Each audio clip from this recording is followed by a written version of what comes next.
Right. Well, good afternoon, everybody, and welcome to another Parliamentary and Scientific Committee discussion meeting. It's great to have you all with us. And this evening, as I'm sure you're aware, we will be discussing the rising seas and the impact of a changing climate on coastal communities. And while not directly associated perhaps with recent events, it does sort of fit in nicely with our ongoing theme of the impact of climate change in its various forms, which we have had discussions on over the last few months. And I'm very pleased to say that this evening's has been organised in partnership with the National Oceanography Centre. And so I'm very grateful to them for their input in helping pull this together. We have a very distinguished panel of guests who are going to share their thoughts with us. They're each going to have around 10 minutes, but I'm flexible-ish because we only have 3 presentations, and it's important that we hear what you have to say before we then move on to questions. And my panelists are David Boots, who is Head of Public Affairs, and Angela Hibbert, Head of Sea Level and Ocean Climate from the National Oceanography Centre, who will give us a joint presentation. We'll then move on to Mike Dobson, an associate with Arup, and then we have Carl Green, who is Head of Engineering Services at Wyke Borough Council, and Paul White, Team Leader, Flood and Coastal Erosion Risk Management at Skelton Council. And again, they will give us a joint presentation. As is usual with these things, if you're not making a contribution, can you please put yourself on mute?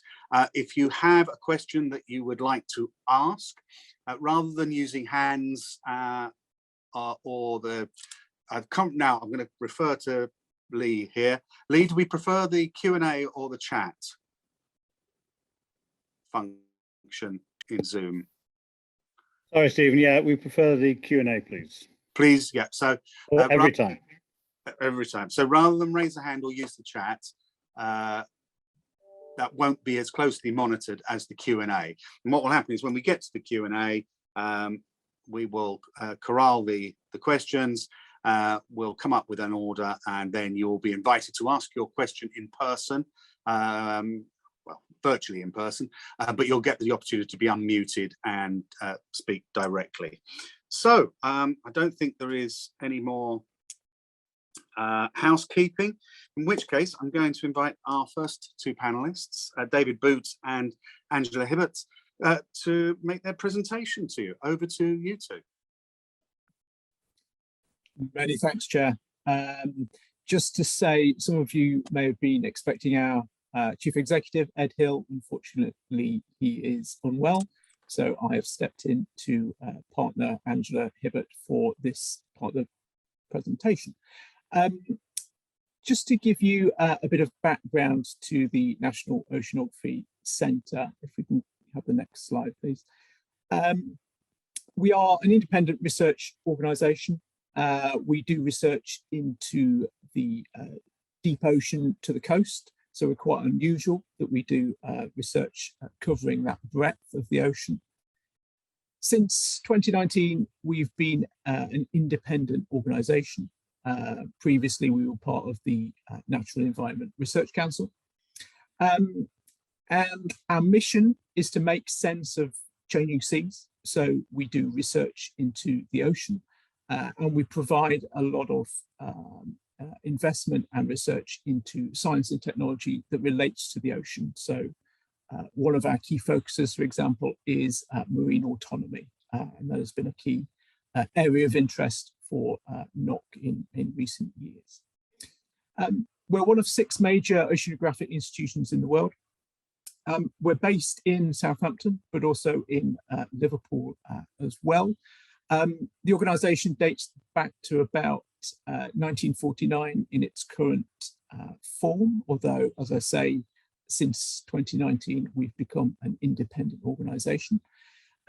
But actually, the Liverpool site dates back to 1843, the Liverpool Observatory, which has undertaken many years of research into tides and rising sea levels. If we can go on to the next slide, please. So our mission is big international ocean science. We make sense of changing seas in three broad areas and for three broad reasons. Firstly, creating new ocean knowledge. The strategic research we do creates a better understanding of the ocean environment. We enable UK ocean science, so we provide national research infrastructure. You'll see on the pictures on the right of the screen, two ships. So we provide two research ships for the marine science community, the Royal Research ships James Cook and Discovery.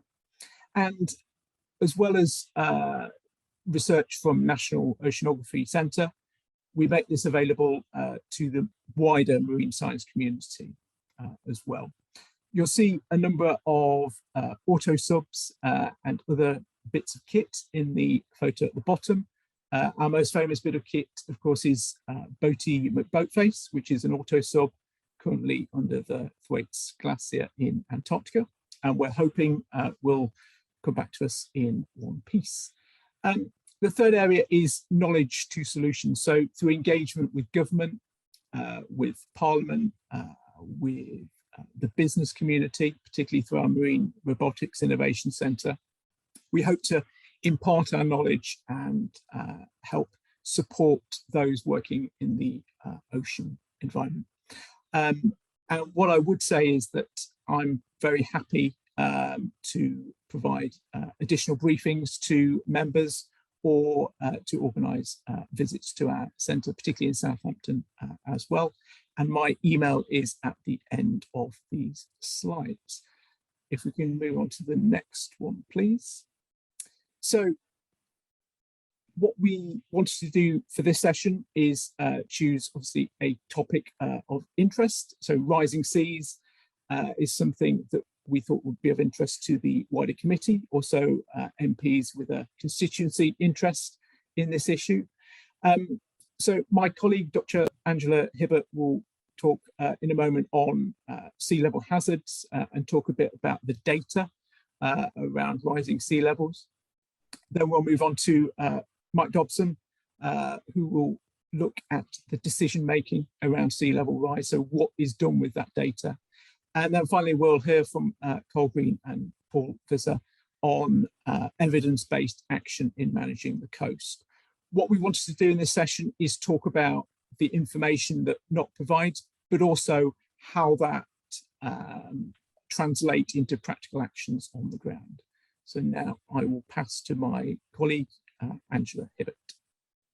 Hi, thanks, David. So yes, I'm Angela Hibbert. I'm going to talk to you about the primary sea level hazards to the UK and how we monitor and detect those. So starting with hopefully a familiar concept to you, this is a plot from IPCC Working Group 1 report last year, and it shows the change in temperature globally over the last 2,000 years, and also the more recent warming trend shown in black there, between 1850 and 2020. And that recent warming trend is unprecedented in the previous 2,000 years. And it's believed to be associated with increase in greenhouse gas emissions. And that warming climate has had a knock-on effect in global mean sea level, causing an increase due to thermal due to runoff of melting of land-based ice. And so the consequence of that is that since the beginning of the 20th century, observed rates of sea level rise have changed from around about 1.3 millimetres per year, and they've increased in the past few years to around about 3.7 millimetres per year. And those trends are set to increase. The exact magnitude of the increase depends upon future greenhouse gas emissions, but by the end of the century, it's estimated that sea level rise will amount to around about 0.3 to 0.77 metres. So although we tend to talk in terms of one rate of global mean sea level rise, the reality is actually that sea level rise is not uniform. And this is because the uptake of heat isn't uniform, and neither is the redistribution of mass due to inputs of fresh water. And there are changes in winds and atmospheric pressure too, and these all affect water density and ocean circulation. So there isn't one rate of sea level rise everywhere across the globe.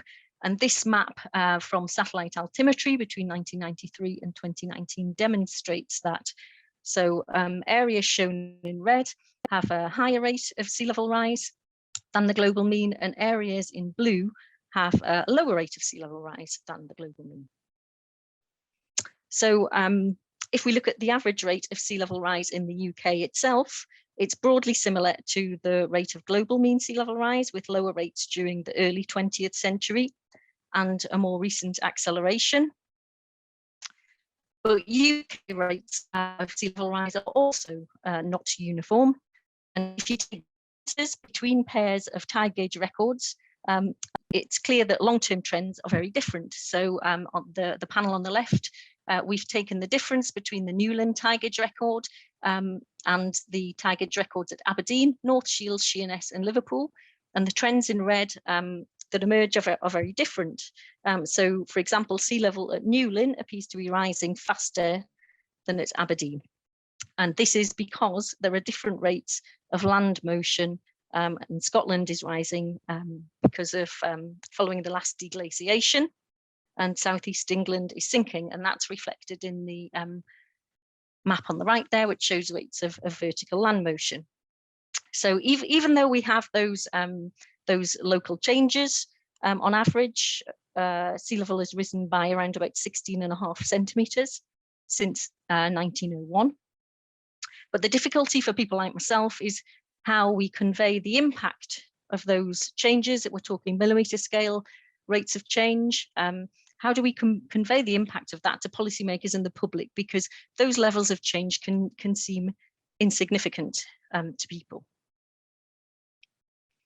So this cartoon shows why those rates of change aren't insignificant, because coastal flooding usually occurs through a combination of various sea level hazards. So high tide occurring at the same time as a storm surge and large waves can cause coastal flooding. And if they are set against a context of rising mean sea level, flooding is more likely to occur. So as I've said, what leads to coastal inundation is a high tide. And the UK actually has relatively large tidal range. And this co-tidal chart here shows that.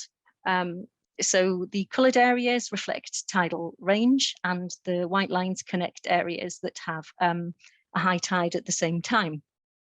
So this doesn't show absolute tidal range, but it's just indicative of the size of tides in the UK relative to elsewhere in the globe. But you can see on the top right there, the Northwest European shelf is coloured very dark.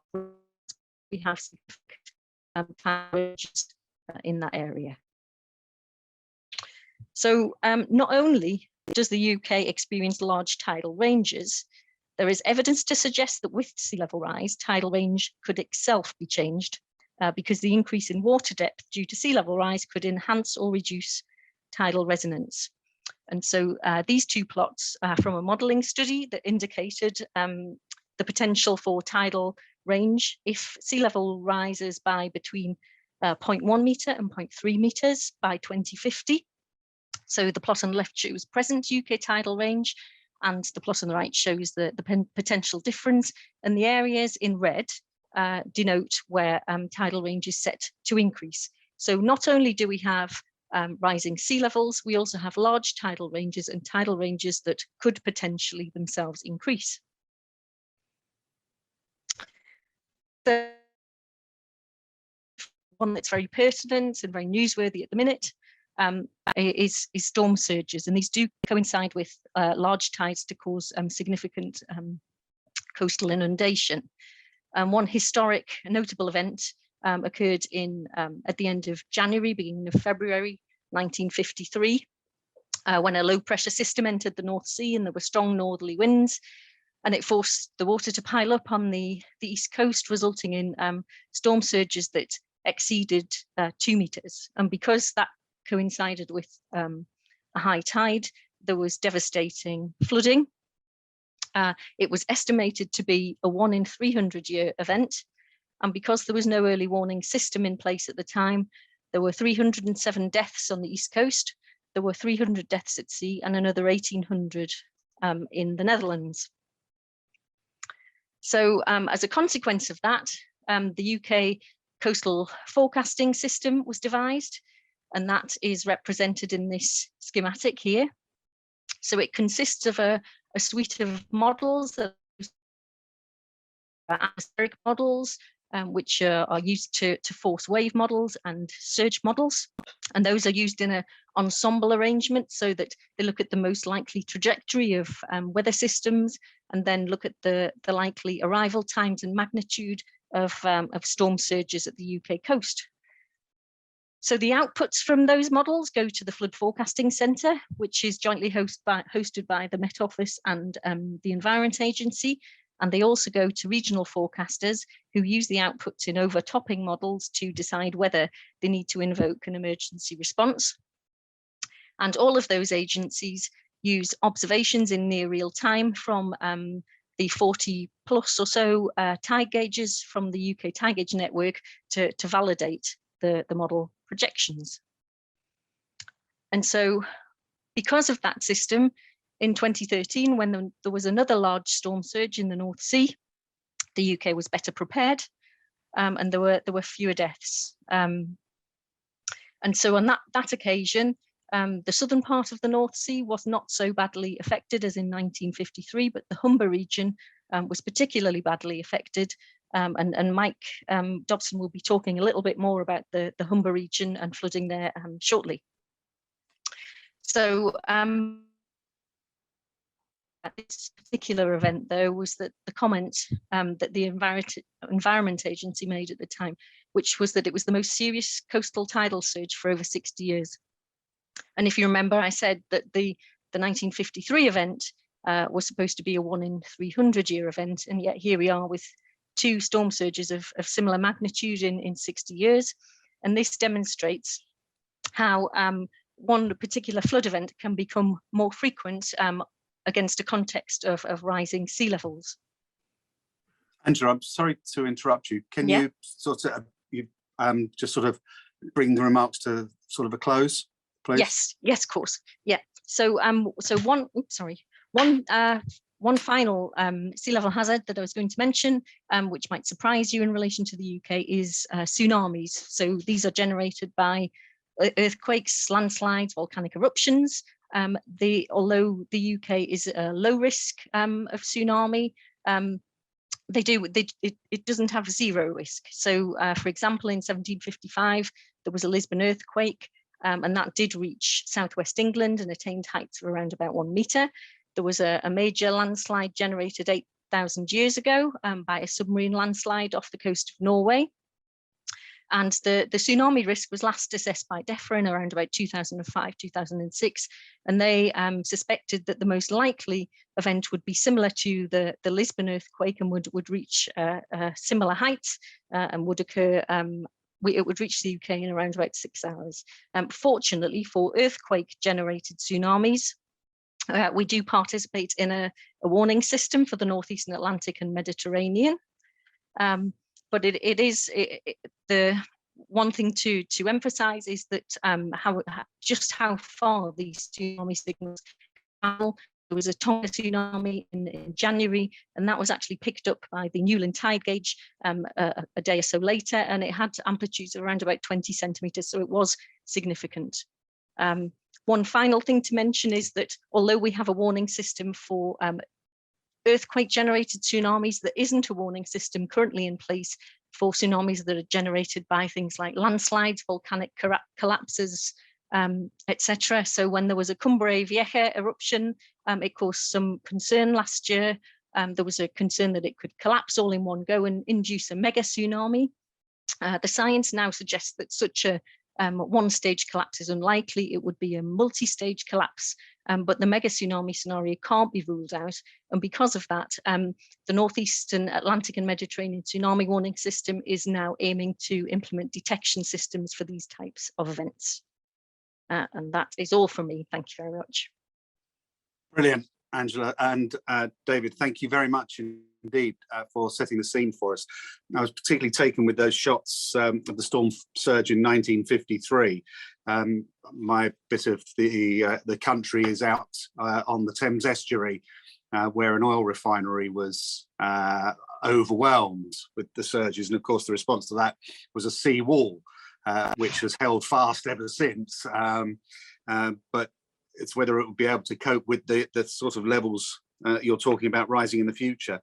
In terms of a question, just a quick one, which is about communicating the impact, because as you say, the numbers on the face of it appear quite small, but the impact could be quite devastating.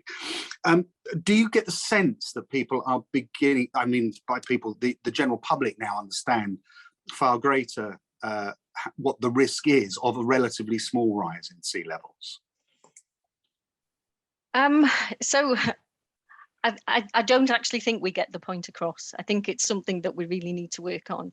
And so I was quoted about a report in a report about sea level rise recently in the Daily Mail, and obviously you shouldn't read the comments, but I did read the comments, and you know, they were so sceptical. That is a real concern to me. So we're clearly not getting the message across, I don't think.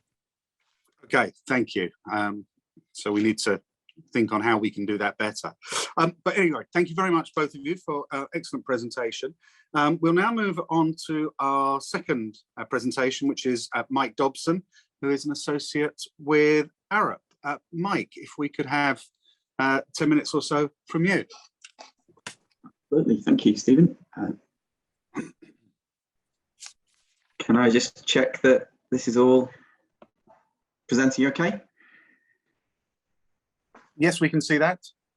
Fantastic. Well, thanks very much for giving me this opportunity to present with the NOC and with Carl and Paul.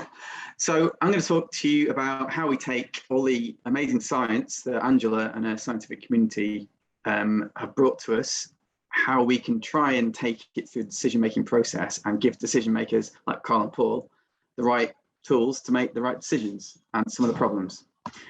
So first of all, I just wanted to mention EuroC. The reason I'm talking about this is because we were lucky enough to be involved with the NOC and University of Cambridge on the EuroC project. We're still involved. It's European-wide research project, quite a big project, as you can see, 12.3 million euros. We are involved. Their overall aim is quite grand. It's to improve and integrate the European ocean observing and forecasting systems for more sustainable use of the oceans. You can see where we feed in with the red arrow. So it's coastal resilience and operational services. And we've been working on that with Angela and co and with the University of Cambridge. This was our team.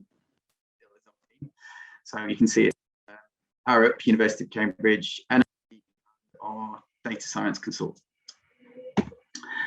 So first of all, on EuroC, what we started to think about is, well, is there a science get through to decisions and investments? And we don't think it does. And the reason being is that there is an awful lot of science out there. Angela's just talked that there are a series of IPCC reports, as you know, published.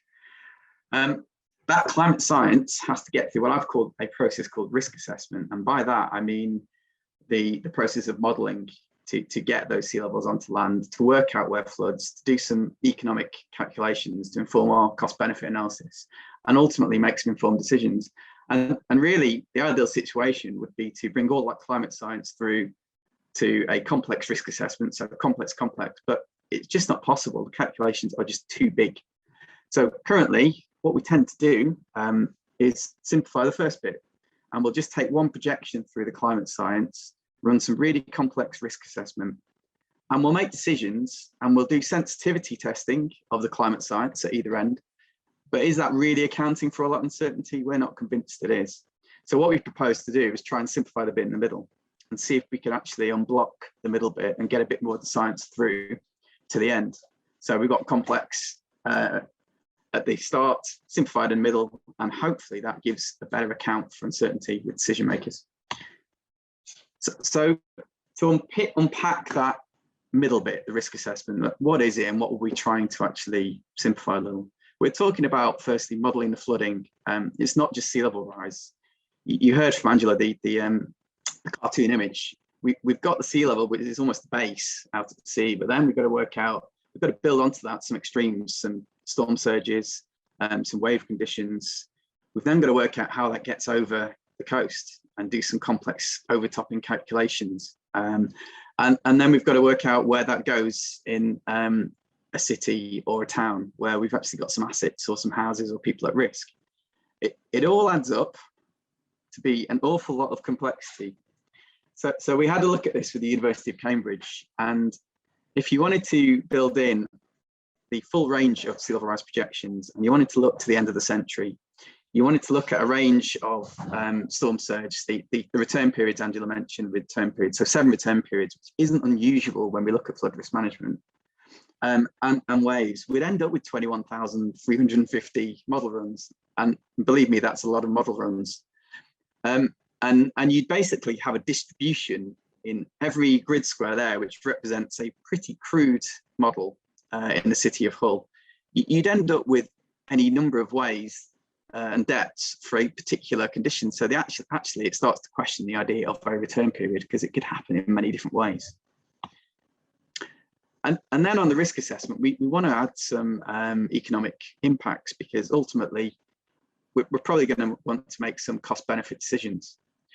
So in layering on damage calculations for all of that flooding, you add in some more complexity. And what we're really looking to do is just, that arrow is there showing that the floods, as you go to the left, are getting more extreme, but they're getting more rare. Their annual probabilities across the bottom return periods. So the 1 in 300 that Angela talked about would be just to the left on that curve, and you've got damages on the left.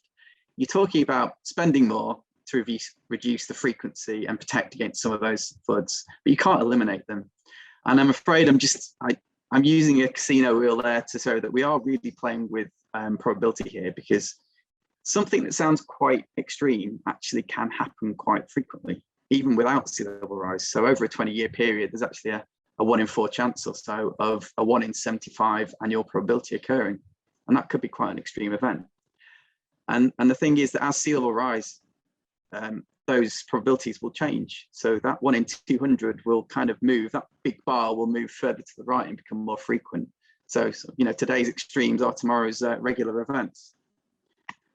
So you also have to think in risk assessment, what happens when things overtop? Either the science, I wouldn't say got it wrong, but learned. And as Angela said, the 1 in 300 has happened twice. But all of these events here I'm showing you, they happened.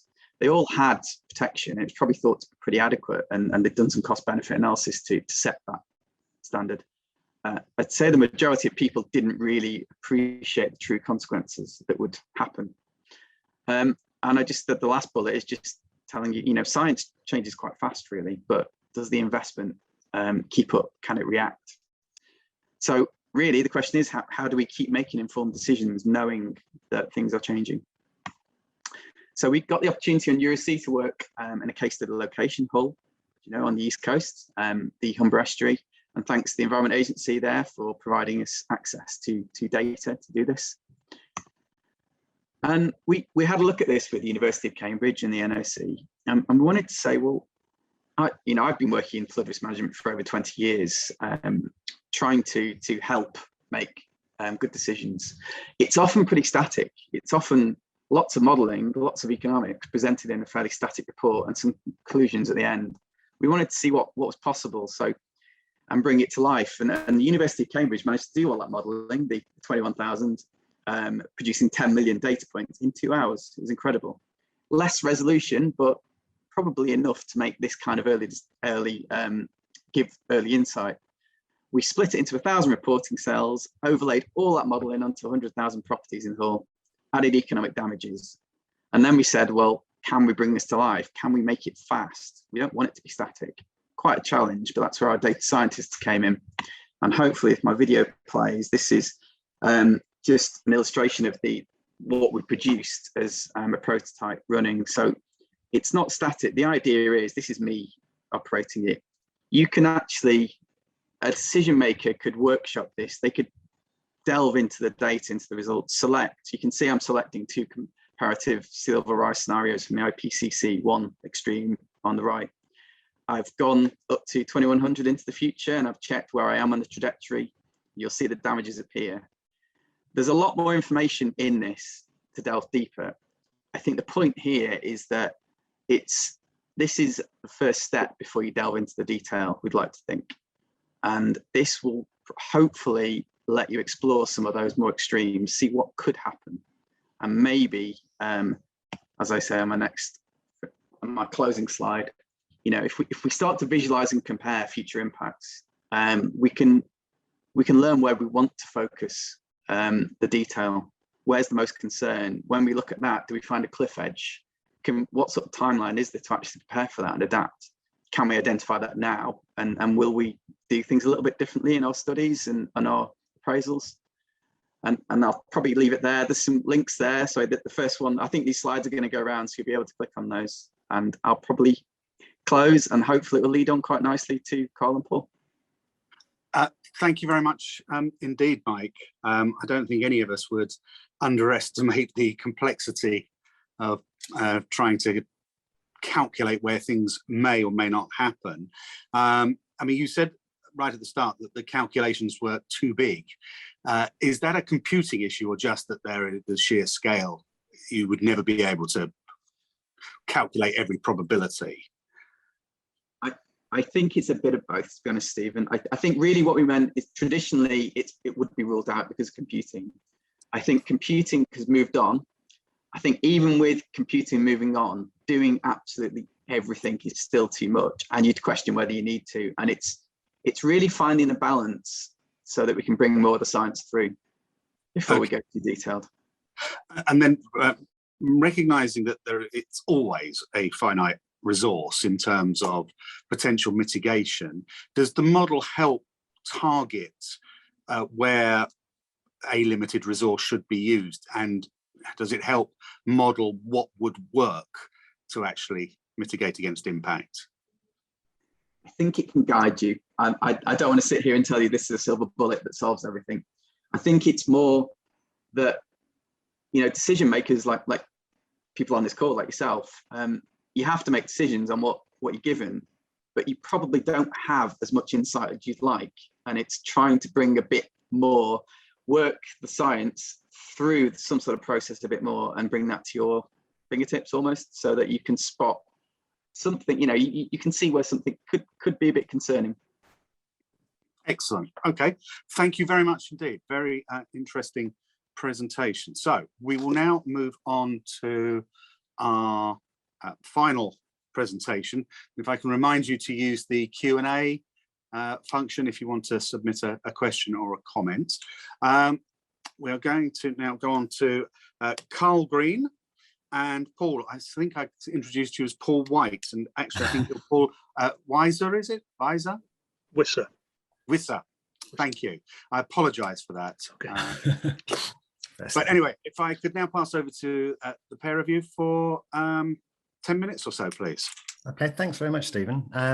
Our talk's titled Living with Rising Seas, Evidence-Based Action in Managing the Coast. And myself and Paul are based on the northwest coast, and most of our examples will be taken from there. But it's really relevant for the rest of the UK and potentially the whole of the world. The same issues. So here we go. So the main issues that we see is this coastal vulnerability. Now we've seen from the previous example, the previous presentations, that with sea level rise you get more than just a little bit more water. You get greater overtopping, you get more chance of storms, but also what you get is a greater chance of erosion, you get greater chance of flooding, and it's more difficult to drain the hinterland. And this example here is actually of Hess Bank near Lancaster, and what you can see on the two images there are we've lost all the protective salt marsh in front of the defences, and that's in a relatively short period. In 13 years we've gone from a healthy salt marsh to no salt marsh, and the defences are undermining and we're at significant risk. And there's behind that, there's not just properties, there's 27 properties there, but there's the West Coast main line, there's an main outfall which drains the larger area, and there's an adopted highway. So it's all those issues together with a rising water table on quite low-lying coastal environments. Not only that, we're causing this loss of the coastal buffer strip and the loss of biodiversity on our coastlines, and that coastal squeeze is happening, and it will continue to happen more frequently as we get sea level rise. And then the funding that we have available, we do get a relative decent amount of funding, although we have to use it very wisely, but it's very much based on the short term, sort of solve the problem immediately and leave those problems to afterwards. So it's how to get a funding stream which allows you to think what's going to happen over a number of years and looking 100 years or so into the future. So some of the challenges that we have as well are we talk about adaptation, but that means different things to different audiences. And in this case here, those are they're people live in those 365 days a year. That's their main housing. The scheme which we put in place gave them 10 to 15 years to put in place adaptation methods to move their properties further back. Now we've presented them with the risk that they've got, but they're not taking that risk at the moment because they're waiting until things become an emergency. But it's when you step in between when it becomes too risk to life and whether you have to start taking some dramatic actions. And that we're getting close to that now, as you can see, that's eroding, it's cutting off all the access routes to those homes. The policy that we have doesn't really allow to look that far advanced, and it takes an awful long time for lead-in times, particularly if you have to provide the evidence that you're not going to cause any damage around to the habitats that these protective measures sit on. And then there's that evidence uncertainty that we were talking about. When do you trigger that spend? When does that risk become too great? And we need to build up this data evidence. So what we have is the National Monitoring Programme, which is a risk-based approach, and Paul will talk a little bit more on that. We've also got the shoreline management plans, which are on the second iteration, and we're currently refreshing them so that they look at around the whole, there's 22 of them around the whole coast, and it enables you to work together between local authorities so that you have a long-term vision for how you should prioritise and manage that coastline. And it also adopts partnership approaches along the coast. So we've got a number of examples of that, working together to build this common truth and common way of doing things, which with a common message to the public. And then the final two are really, we've been trying to work with our communities to get their understanding, and it's a slow process, but it's working on what's important to them, what they can observe, explaining it to them, and then using citizen science to enhance what we're doing within the monitoring programs and the larger scale program of science. And then the final solutions that we're having is DEFRA have just put some money into an innovation program, which we've been lucky enough to be successful on. And that's looking at working with nature to build community resilience. So there's a number of programs within that to look at how we might be able to use salt marshes and a variety of things and sand dunes to work over a longer period of time and build these buffers within our communities so that we get time to adapt, so we get time to live with sea level rise and the implications of that. So I'll pass you over to Paul now to talk a little bit about the National Monitoring Programme. Thank you, Carl. Yeah, I'll give a bit of background about the monitoring programme and then a bit more detail about some of the work we've been doing more recently. So the programme was developed to understand changes at a local and regional level was established in 2011 to collect standardized data sets to inform the delivery of the shoreline management plan and support the other coastal management decisions. The programme is now part of the national network of regional coastal monitoring programmes, and that coordinates and shares best practice across the country and seeks to make sure we're collecting appropriate data sets, and that's taking place across country. The programme's funded through the Environment Agency, and we submit our bids every 6 years to continue that programme. If you want to jump on the next slide, Carl. What we're aspiring to do is create a common understanding across all partners and users of the coastal data. So we're all using the same information sources to make decisions, rather than different organisations and developers trying to justify that their interpretation of the data is the correct one. And this can create delays and conflicts and make much longer for decisions to be made. Following the review of the shoreline management plan that Carl touched on, we're developing a series of triggers that will initiate different actions. Now, this could be enhanced monitoring where the rate of erosion changed.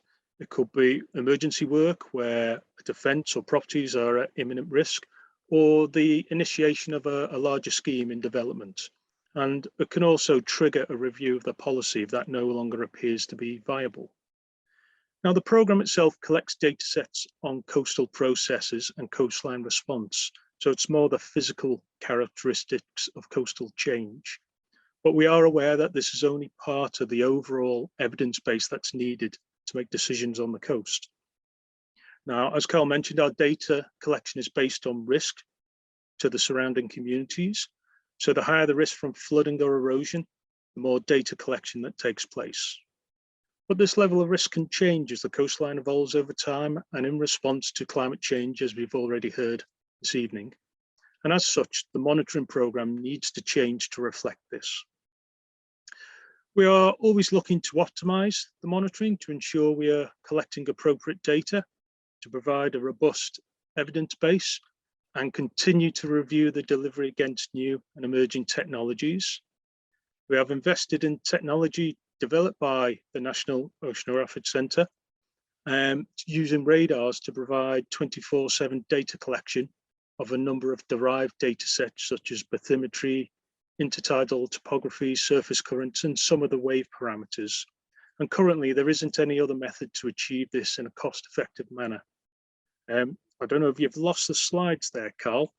If we can get back to that and move on to the next one. Yeah, I'll try. 1 second. Yeah, I was trying to play a video. Sorry about that. So these radar systems is something that we've invested in, and it has given us a significant step forward to understand how our, in particular, sedimentary coasts in the northwest are behaving and responding to storm events like we've seen over the last few days. But we found it can also provide information to other users, so it can track bird movements, which is of particular importance on designated sites, particularly where you're looking at implementing schemes and you're justifying, any impacts that you may have on them. And we're currently exploring supporting the RNLI with their launching an emergency assessment so they can identify the most safe access route to the sea and potentially where currents have taken vessels that have lost power and such like. And so we're aiming to maximize the opportunities with each data set that we collect. And we work with various partners, including NOC, other scientific universities and such like, to try and exchange that knowledge. Now, the advantage we've got within the national network is that we can start to get these greater benefits through the coordination of effort and understanding of those local, regional, and now national coastal changes and processes. And I'll now hand back to Carl if he's good at slides. Superb. I don't know if they've come up again, Paul, or are they? Not yet. Okay, 1 second. Sorry about it. Excellent. Right, there we go. Never try and get a video to work. Okay, so I'll conclude anyway on here, but basically we're looking to have a look at the whole system, at the natural processes and the benefits that we're getting from that system. And the foundation of that is a solid evidence base, which is understood, clearly communicated to our coastal communities. What we really need to convey to them is there is a significant future risk and action needs to be taken, and the consequences of that. It's bringing them along that journey with us and taking them through so they're educated in the future risks and consequences of sea level rise. We also need to look at constructive action and how we can remove blockers, either in the financial areas where we can look at different inputs to the financial to finance these schemes, because as we saw before, you protect the higher level of protection costs a significant amount of money, but provides that benefit, and it's what this level of disruption we can afford, and what policies will allow us to do things through the innovation, do things differently, because we will need to do things differently, because one, it's not affordable, and two, it's the right thing to do is to try and work with nature to protect our communities. But at the heart of everything are our coastal communities. They should be part of the co-scoping, the co-designing, and the co-adaptation and implementation of these schemes. So I'll leave it there, and sorry about the technology, but if there are any questions, that'd be great. Thank you. Brilliant. Thank you both very much indeed, Carl and Paul, for that.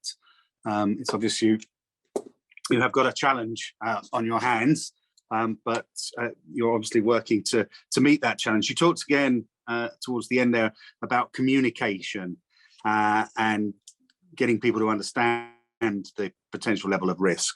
How do you go about that? Do you employ social scientists at all to help with the communication, to who may not understand the subject matter as an expert but can help communicate it? Yeah, we have a number of different methods. So at the moment we're working with Morecambe Bay Partnership, who are a charity, and they've done a significant amount of community work building that understanding and level of trust with the community. There's a fair amount of social scientists and that sort of evidence base, which links in. It is really having hooks which the community are interested in. So some of the most successful works we've been doing to explain coastal processes is actually through beach cleans and keeping plastics off the beaches, because they understand, they can see that in front of them, and that's happening as they speak, and they can do something about it. So if we feed into those initiatives, it works really well. Brilliant. Thank you. Right, so we've got plenty of time for questions, and my first question is to Viscount, well, is from, I should say, Viscount Stansgate. Stephen.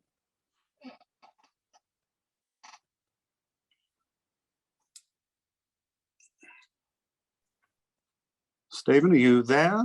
I can see you, but can you see me or hear me? I can hear you now, but I can't see you. Okay, well, I'll try this, and in fact, if I can't be seen, then I will. Oh, now we can see. Okay, well, look, first of all, can I just apologise for the parliamentary system threw my laptop off the system just before we began, and I missed the early part, and I apologise. And the question I wanted to ask, which I hope won't annoy the panelists, all of whom were excellent, is about where I'm speaking from now, which is London. Both Stephen and I are in London. What work is being done to look ahead to protect a city like London? Because 35 years ago, as you may remember, the Thames Barrier was opened and everyone thought, oh, this is wonderful, it will protect London forever. But as I understand it, the Thames Barrier is now used far, far more often than it was planned to. And actually, if you're talking about risks to coastal communities, there are quite a lot of people who live along the Thames, north and south, all the way into London. And I just wondered if any work is going on to look ahead, you know, a decade or two, to the possibility of what we need to do to protect London, as an example. Thank you, Stephen. Would anyone like to comment on that? Because we've got another question from Malcolm Hart along the same lines. So I can try and go on, Mike. You have a stab at that one. Well, I'm not actually working on anything myself, Stephen and Stephen. I think the work is ongoing by the Environment Agency. They're looking at basically pathway decisions, trying to explore possible futures to understand that real issue that you're talking about, the Thames barrier. I think, trying to operate infrequently and now operate several times a month potentially. I think there will be need for some real decisions and some real investment, Stephen. I'm really going above my involvement at the moment to say any more, but I know it's being looked at. Thank you. Angela, did you want to add anything to that? And then I'm going to invite Dr. Malcolm Hart to come in, just in case he wants to add anything from his perspective. Angela. Yeah, so with the Environment Agency and the Met Office, we're planning a study in the London area looking at changes in tidal range and long-term sea level to see exactly what is happening there, because it is an area of concern. So that's something that should be starting in the next few months. Okay, thank you for that. Malcolm, welcome. Did you have a point over and above that you wanted to make, or a view? Well, can you hear me? We can. Well, I was particularly interested because I was one of the geologists who did the original site investigation for the barrier back in 1971. And at that time, it had a design life to 2030. And I think my maths is up to the fact that we're getting close to the end of that design life. And it only operates now in an overspill mode, which it wasn't designed for originally. And I just felt, even though I'm not affected by flooding in London, that I have a professional interest in seeing a replacement carry on doing the job. No.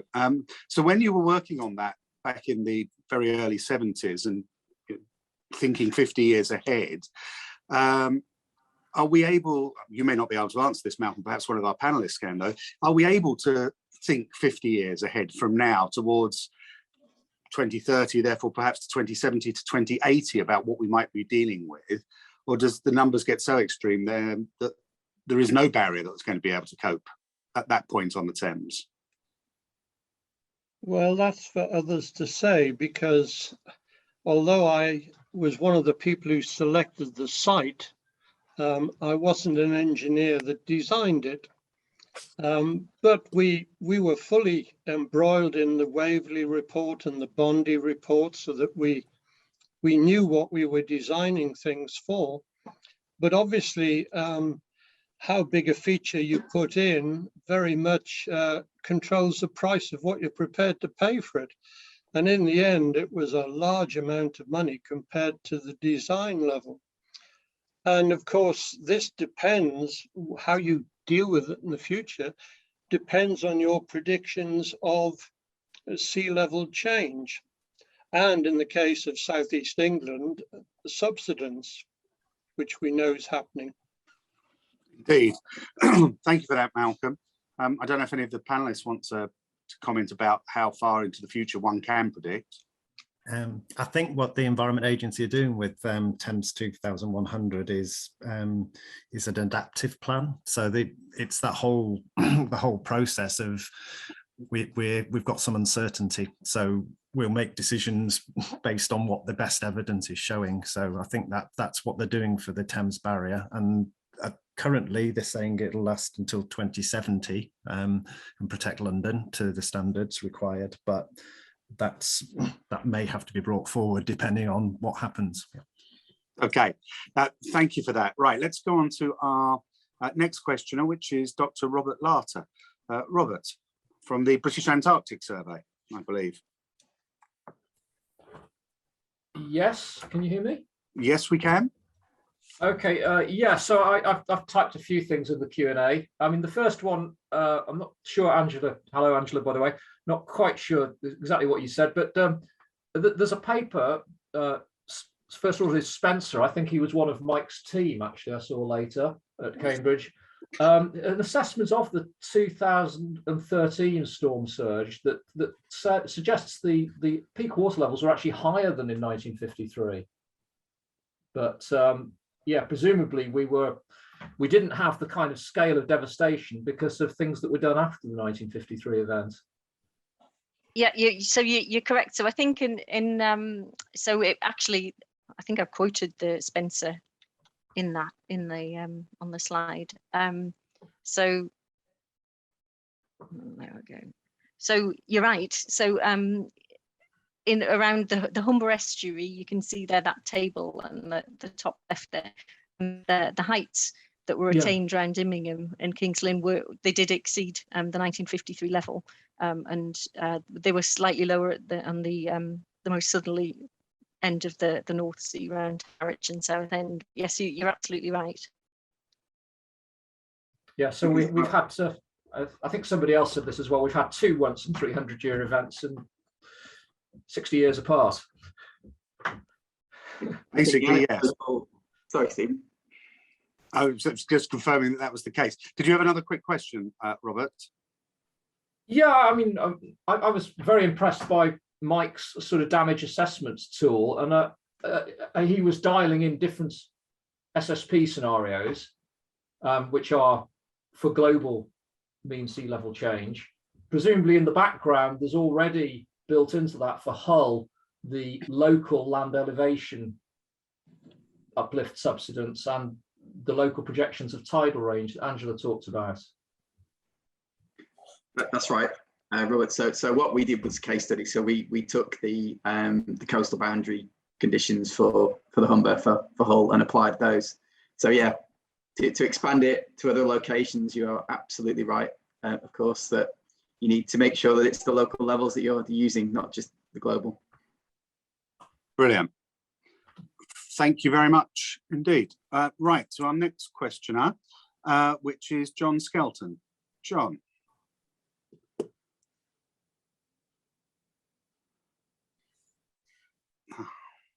Hello, John.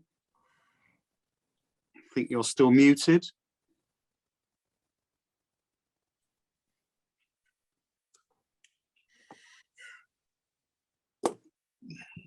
Can you, yeah, that's it, John. Hello. Hello, yes, fire away. I beg your pardon. Thank you to all the panelists this evening. My question really was with respect to the new modelling approach for the flooding. How extensive or how much of the country has been modelled with that more dynamic approach to date? Who would like to pick up on that? I'm guessing that was aimed at myself. The answer is, John, we've tested it that it could be done in Hull. I think we'd be confident that it could be done elsewhere. We designed it to be replicable.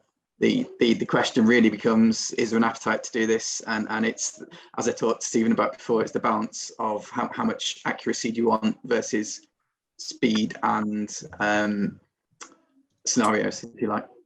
That's fantastic. That's very kind. Thank you very much. Thank you. Right, on to our next question, which is Professor James, where are we? Sikorsy? James. Hi. Can you hear me? We can, yes. Yeah, I'm just often think that the best solutions are those that involve co-benefits. You know, cycling is sort of environment and health, and in the same vein, I'm interested to know to what extent the decision makers in terms of coastal flooding and improving coastal defence are being informed by integrated coastal zone management, where you integrate defence with improved coastal transport links. We think of places like Dawlish and the North Wales coast, where the transport links along the coast are threatened by sea level rise, with tidal power generation in coastal lagoons, and then even looking into the future, CO2 removal from seawater. So integrated solutions? Thank you. Great question. Would anyone like to comment on that? Carl? Yeah, go on, I'll try for the start and then I'll let Paul have a go. It's probably not done as much as it should be. We're certainly very open to that. It's where our funding streams come from, and ours are mostly based on houses, but it's something that needs to be looked at and changed. Certainly within the schemes I know, we've been within the strategies, we've been building them together with the Highways Authority and the infrastructure authorities to try and lever in more of that funding so that we get those co-benefits. I think there's a huge function with tidal energy and that cross benefit, but that hasn't been developed fully, and I think that's something that will happen in the future because it's such a huge need on both sides. Thanks. Great, thank you very much. Okay, next we have Professor William Austin. William. And then while you're unmuting, William, we have an anonymous questioner, someone who, but I don't know who that is. So perhaps if you could repost with your name so we know who to call or how to unmute you. William, yes, fire away with your question. Thanks, Stephen. You hear me okay? Yeah, we can, thank you. Great, thank you. Well, probably aimed at Carl Green, but sort of future looking and particularly thinking about the net zero agenda and climate mitigation potential of our coastal habitats. I wonder, does the loss of coastal salt marsh habitat add to the case for managed realignment in some, presumably appropriate locations, to ensure important habitat maintenance in the face of sea level rise? I understand these habitats provide important nature-based solutions, both for climate adaptation, climate mitigation. And I was very encouraged to hear DEFRA's support for nature positive actions. But I wonder if you could comment on working with nature in terms of managing our future coastlines, rather than simply a hard engineering solution. Yes, that's a great question.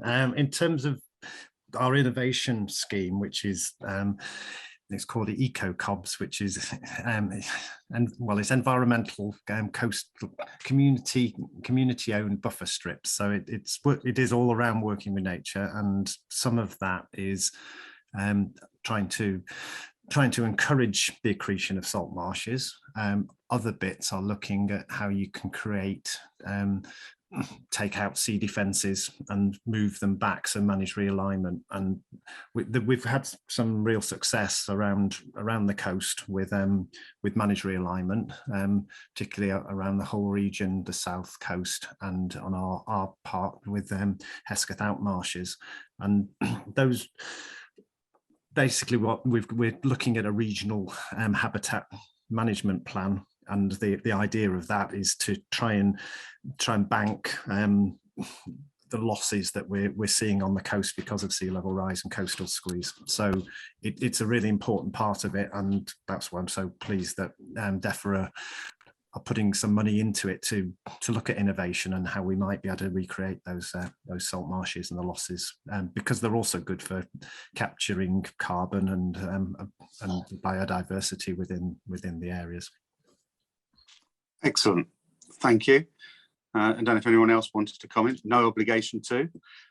No, in which case we will move on to Professor Ian Haynes. Ian, hello.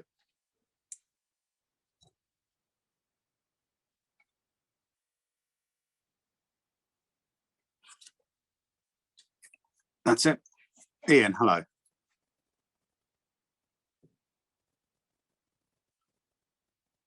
No, we still can't hear you, Ian.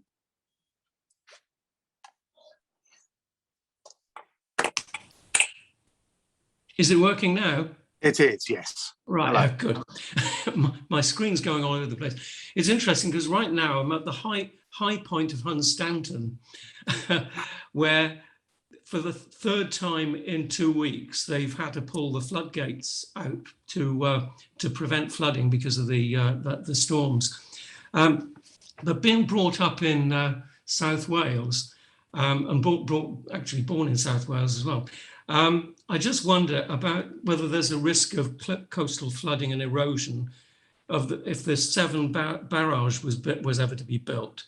And if that was to be the case, would the electricity generated by the barrage be sufficient to justify creating that problem with the coast? Who would like to try that one? Mike. Can I just, I actually happened with another hat. I was a project manager for the Mersey Tidal Power project a year or so ago. So I have a bit of insight into the business cases, but I just wanted to check if you wondering if a potential Severn barrage would cause a problem, or if you were talking about it alleviating the issue. No, I mean, I'm thinking particularly of Swansea, where even when I was a young boy, the spring tides used to come in, sometimes get into the town if there was a high wind. So there's such a huge tidal change there across the South Wales coast and the North Devon coast. There is a question there as to whether it would cause a certain amount of damage to all kinds of things. I know that these things can be mitigated, but it could have some economic effect. I'm just wondering whether that kind of problem would be mitigated by the argument that we're producing, was it 5% of the electricity the UK currently needs? Thanks, Ian. Mike, quite a challenging question. I think just to unpick it as much as I can really briefly, there is a business case for producing tidal energy. It is more expensive than other renewable energy, but will go on for many, many years, over 100. I think any disbenefits, which is perhaps what you're getting at, Ian, would need to be looked at. It's fair to say, though, that I think the business cases and the funding model for flood risk management is very different to the tidal energy model, and they almost work at different extremes. Tidal's more regular and flood risk is more at the extremes. There's something to be looked at, Ian. I feel like to give you a straight answer is difficult at this moment.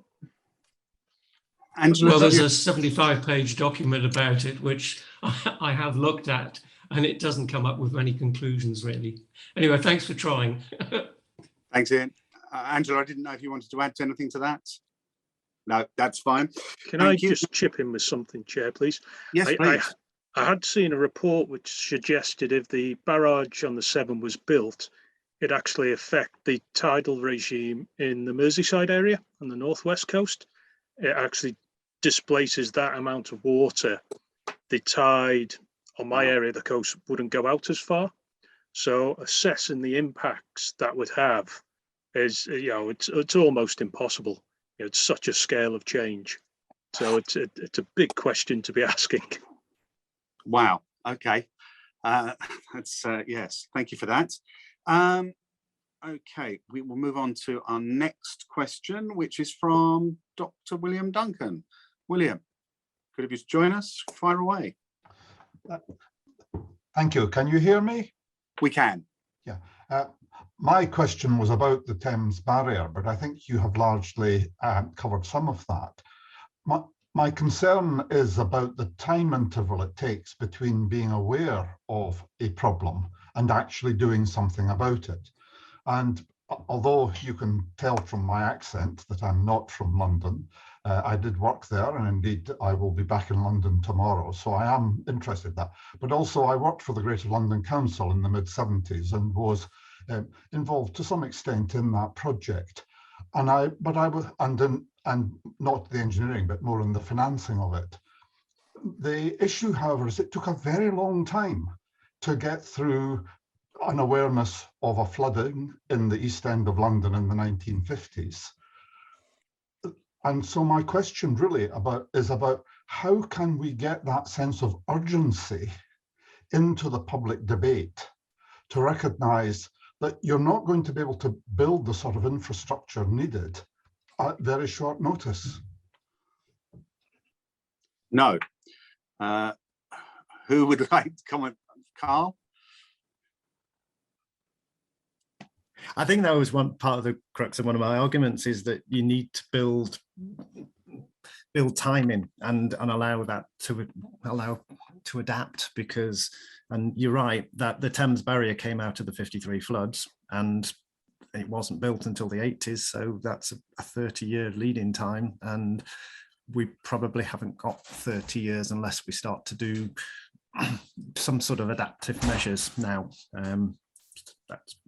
So that probably is working with nature and making people aware, and how you raise that awareness and get that urgency is the real question. Brilliant, thank you. I mean, if I could just add to that, when I read the report about what was being done, and it didn't convey that sense of urgency that I feel is needed, because the devastation to London that would arise from an incident of it being overwhelmed would be absolutely catastrophic. Yeah.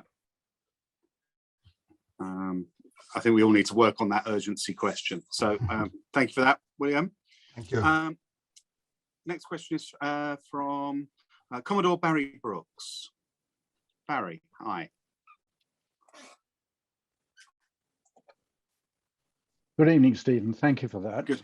No problem.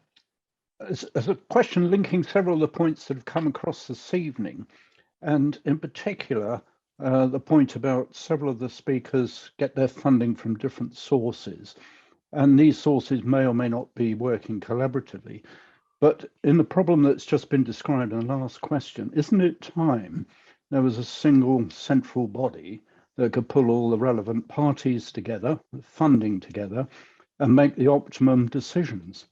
And I can see, noting in my other eye, what's happening in Ukraine at the moment, that this will never get, protecting our coast, will never get the high priority it appears to need as a result of the modelling work that we've been hearing about.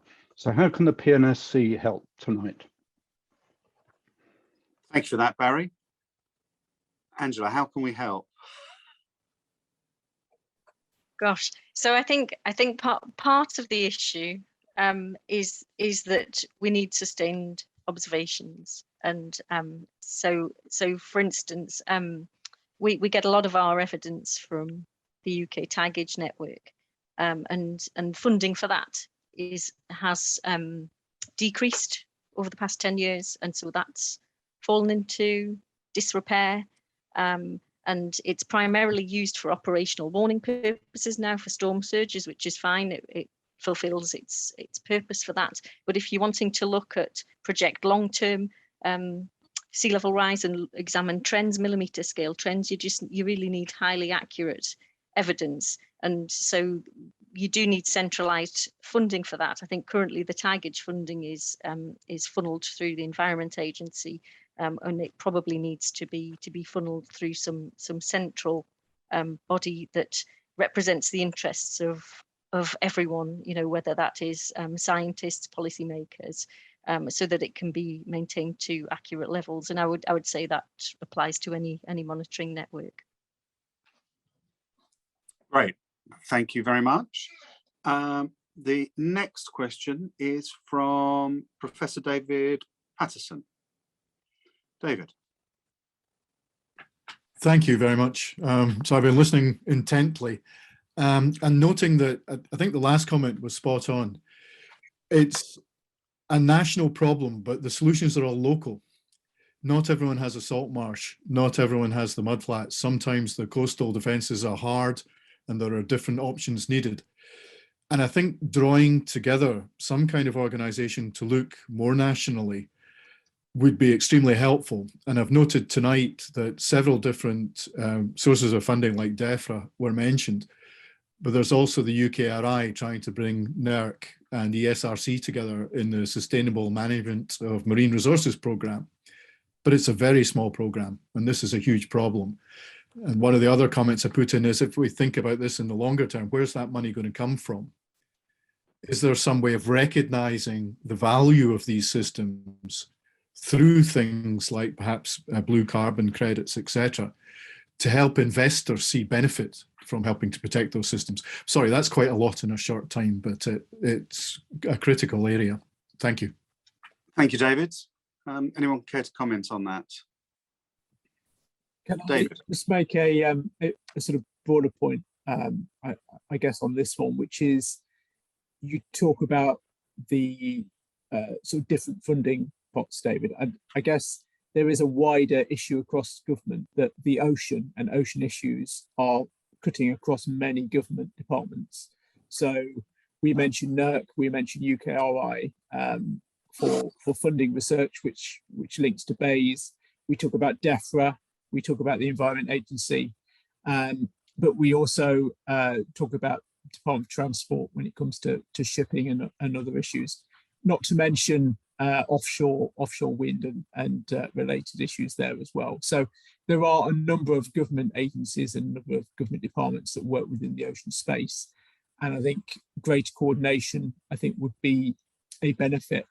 I think sea level rise and coastal flooding is just one of those issues that actually cuts across government departments. And I think a clearer connection between those departments would be helpful, particularly in this space. Thank you.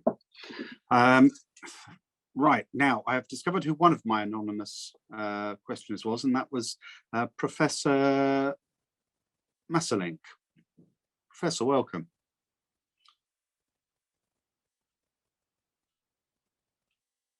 Now, how are we going to... Sorry, Stephen, who's that? Well, it's Professor Gerard Masselink. Sorry. Yes, I think they were not able to speak. Oh, okay, fine. Right, in which case we'll move on. Who is next? Professor Karina Oltin Dumbrava. Welcome. Thank you. First of all, may I thank for the very good presentation we have heard this evening. And because I'm an academic and not doing only research, but also teaching, I'm very much interested in case studies and examples of working with nature, the blue-green solution coupled with the engineering gray solution, which I can present to my students, because obviously our graduates have to be very knowledgeable in what was discussed today. They are witnessing themselves the changes to the coastline, the flooding everywhere. So they have to be better informed based on real case studies, factual based case studies. And that is why I am adding to the working with nature questions. Would you please be so kind to send us information about where we can find these case studies and these examples to present to our students? Thank you. Thank you for that. Is anyone going to take up on that and be able to provide some case studies?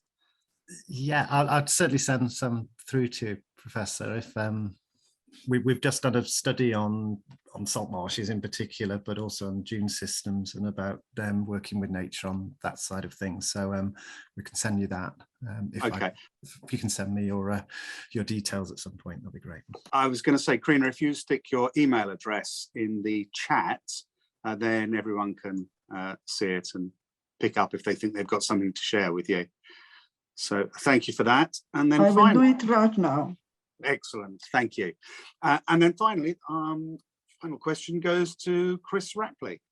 Professor Chris Rapley. Chris, hi. Hello, everybody. Yes, thank you for that. In 2014, the Welsh village of Fairbourne, the residents were told that they were going to be abandoned to sea level rise, and their house prices collapsed, and their situation, I think, remains very uncertain. They feel they've been very badly handled and have been calling themselves the UK's first climate refugees.